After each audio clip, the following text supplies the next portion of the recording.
शादी को 6 माह हो गए। शादी की पहली रात शौहर मेरे पास नहीं आया, मैंने कंप्रोमाइज़ किया। फिर जब वक्फ़ा बढ़ते बढ़ते हफ्तों और महीनों पे चला गया, मैंने उनसे डॉक्टर के पास जाने का कहा तो उसने सर हिलाया। मगर उसके बाद उसी घर से मुझे पता चला और मेरे पाँव तले से ज़मीन निकल गई। उसको लड़कों का शौक़ था, मेरी ज़िंदगी बर्बाद कर दी, मुझसे उसकी शादी करवा दी। अब मुझे क्या करना है कि जब भी बेटी की शादी के लिए आप बात चलाएं, पहले हमेशा लोग सियाने होते थे। अभी जहाँ मैं रहता हूँ, यहाँ आए दिन कोई ना कोई ऐसा आदमी, गाड़ी आती है, मियाँ बीवी उतरते हैं और पूछते हैं कि जी हमारे फ़लाँ जो घर में हमारा रिश्ता होने वाला है, तो क्या आप मुझको जानते हैं, उनका लड़का कैसा है।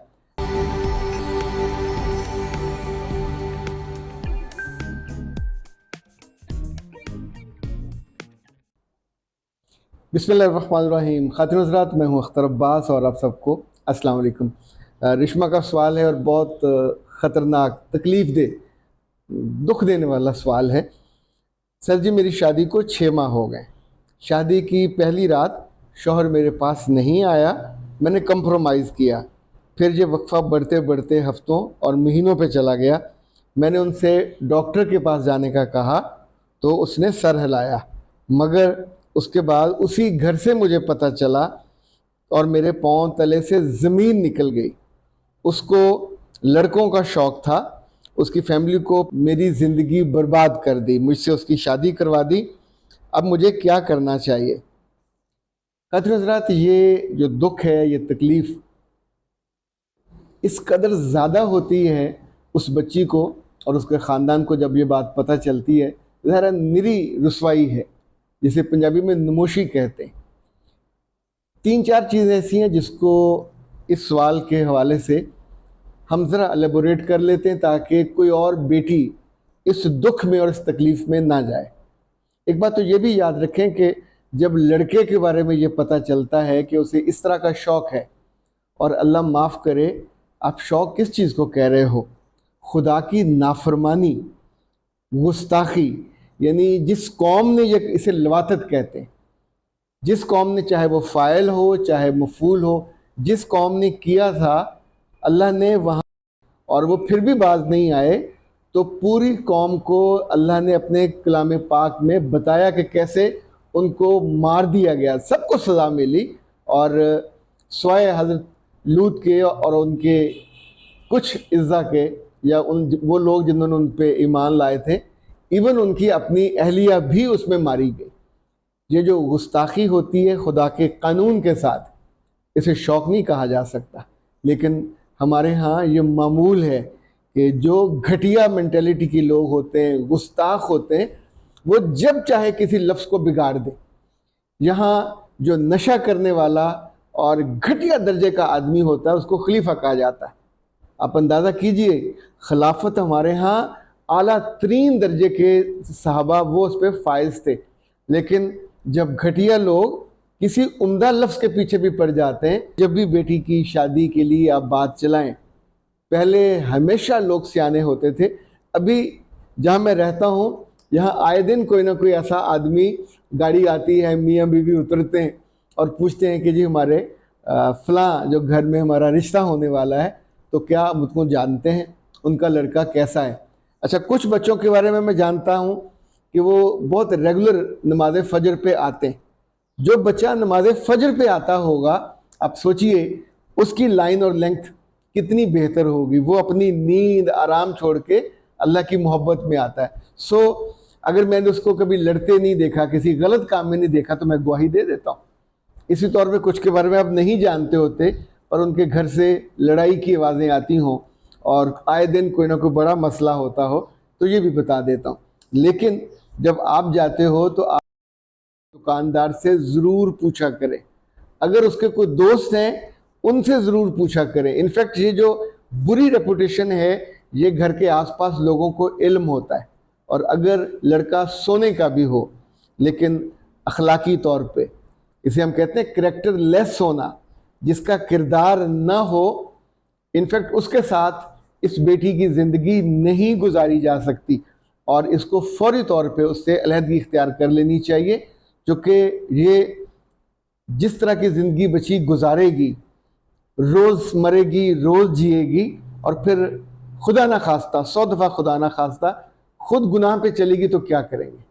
जब एक रास्ता बंद हो, जायज़ रास्ता बंद हो, तो फिर एक गुनाह का रास्ता खुल जाता है। तो उस पर मत जाने दीजिए, इसको बिल्कुल खुला दिलवाइए, वापस घर ले आइए और इसके लिए बेहतर रिश्ता तलाश करके अल्लाह खैर कर, बेहतर अल्टरनेटिव आपको मिल जाएगा।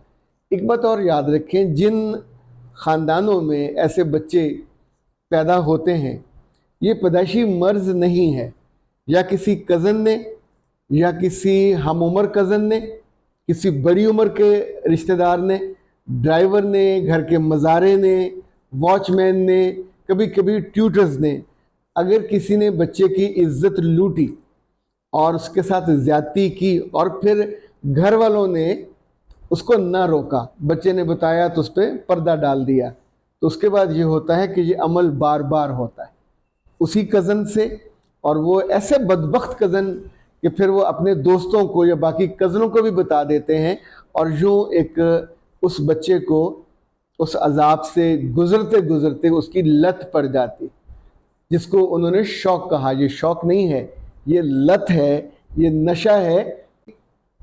अच्छे समझदार नफ्सियातदान जो आपके करीब हो, कोई NLP करने वाला हो उसके पास, यानी ये ऐसा इलाज है जिसका ताल्लुक़ यहाँ से है, फिर आपकी वो हिस्सियात जो जिन से मुतालिक होती है। 2 घर 2 ज़िंदगियाँ जी नहीं, ये उनसे जुड़े हुए सब लोगों की बदनामी और रुसवाई का मामला है। जब ये बात पता चलती है, कोर्ट में जाए, पर्या में जाए, पंचायत में जाए, तो वो लड़का या वो मर्द क्या किसी को मुंह दिखाने के काबिल रहता है? उसको अब कोई भी नाम दे दीजिए, धीरे धीरे बहुत से लोग ऐसे हैं जो गुनाह को गुनाह नहीं समझते और चाहते हैं कि लोग भी उसको गुनाह नहीं समझें। तो एक बात याद रखिएगा, दुनिया ना तो आपने बनाई ना उन्होंने बनाई। जिसने दुनिया बनाई मर्जी, हुक्म, पसंद नापसंद उसका मानी करेगा, उससे बाहर निकलने की कोशिश करेगा, तो बिलाखिर एक बदतरीन अंजाम से दोचार होगा।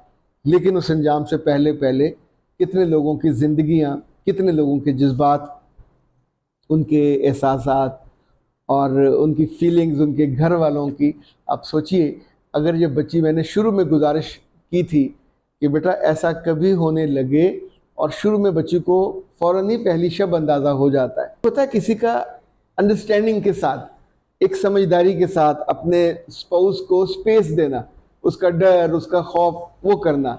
पर दूसरा जिसकी ख्वाहिश ही ना हो, जो कोशिश ही ना करे और जो उस तरफ सोचे भी ना, तो सामने वाली बच्ची को फौरी तौर पे, चूँकि अगर जितना आप लेट करते जाओगे तो ये वो बीमारी है जो ट्रीट किए बिना ख़त्म नहीं होती, और बाज़ केसेस में तो लोगों को ये बीमारी आखिरी उम्र तक चलती है, यानी पीरी उम्री में भी वो अपनी इस लत से, और सब लोगों को इल्म होता है, यानी जहाँ वो जाते हैं, बैठते हैं, और कितनी रुसवाई उनको सहनी पड़ती है। बाद पेशेंट मैंने ऐसे भी देखे हैं जो 60-60 साल की उम्र में ट्रीटमेंट के लिए आए, और उनसे पूछा तो उन्होंने कहा कि अब रुसवाई और बदनामी और जो पास से गुजरने वाले लोगों के जुमले हैं वो सहे नहीं जाते। तो आप सोचिए, जो बच्ची खुद बराह रास्त ये बर्दाश्त कर रही हो, उसके साथ ये किसी तौर पे, चाहे वो ख़ानदान पूरा खड़ा हो जाए, माफ़िया मांगे, कभी ऐसे फ़र्द के साथ ज़िंदगी नहीं गुजारनी चाहिए। अख्तर अब्बास को दीजिए इजाज़त। अस्सलाम वालेकुम।